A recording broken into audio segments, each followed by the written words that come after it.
Hey future nurses, welcome and welcome back to Krushed Meds. If you are new here, don't forget to hit that subscribe button and let's dive right in. If surgery nursing feels overwhelming, don't worry because today we'll be going over everything. We'll be going step by step in a way that actually makes sense. In this video, we're going to cover the entire perioperative process, including preoperative care, intraoperative nursing responsibilities, anesthesia, postoperative complications, wound care, discharge teaching, and all the NCLEX pearls you'll absolutely need to know. We'll talk about patient safety, sterile technique, preventing complications, and the nursing interventions that can literally save lives after surgery. So grab a notebook, your favorite highlighter, and let's get into this surgery lecture. The perioperative period has three main phases. The preoperative phase happens before surgery and includes preparation and teaching. The intraoperative phase begins when the patient enters the OR and continues throughout the procedure. The postoperative phase starts after surgery and focuses on recovery and preventing complications. Modern surgeries are often minimally invasive. This includes laparoscopic and robotic assistant procedures, which often means less pain and faster recovery. The preoperative stage is extremely important because this is where we prevent complications before they even happen. Nurses verify informed consent, check NPO status, review medications, complete assessments, and provide emotional support. Patients are often anxious before surgery. Fear of pain, anesthesia, and complications is very common. As nurses, we reassure the patients, answer questions, and help reduce anxiety.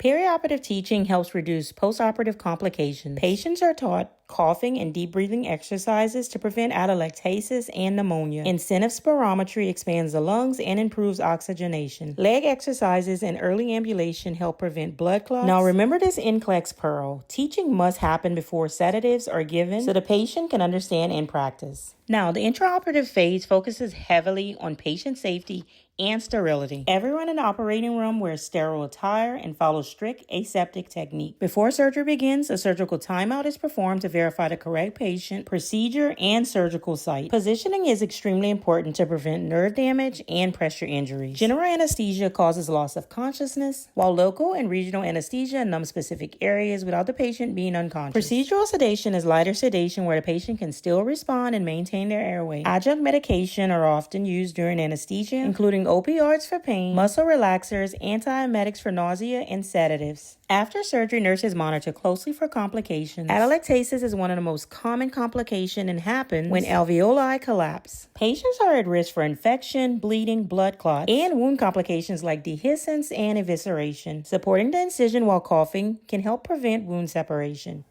Wounds may heal by primary, secondary, or tertiary intention. Primary intention means that the wound edges are approximated with sutures or staples and usually heal with minimal scarring. Now, these are signs of infection that you need to be sure to watch out for. Redness, warmth, swelling, foul drainage, and fever. Dressings and drains help protect the wound and remove excess fluid. After abdominal surgery, bowel function may temporarily stop. We monitor for return of flatulence, bowel movements, and appetite to indicate GI recovery. Early ambulation is one of the best things for recovery. It helps to prevent pneumonia, blood clots, constipation, and promote circulation. Before discharge, patients receive instructions on medications, wound care, activity restrictions, and signs of complications to report. Patients who receive anesthesia should not drive home. They should also not drink alcohol, operate machinery, or sign legal documents for 24 hours. Now guys, there are some high-yield NCLEX concepts for surgery nursing. Remember, prevention is everything in perioperative care. Focus on airway, infection prevention, circulation, and patient safety. So guys, we made it to the end of the video. I want to thank you so much for watching Krushed Meds surgery lecture. I hope this helps simplify perioperative nursing for you. Don't forget to like, comment, and subscribe for more nursing lectures, study guides, and NCLEX tips. Also, head over to krushed.com and download my free study cheat sheet and follow me on all social medias at Nika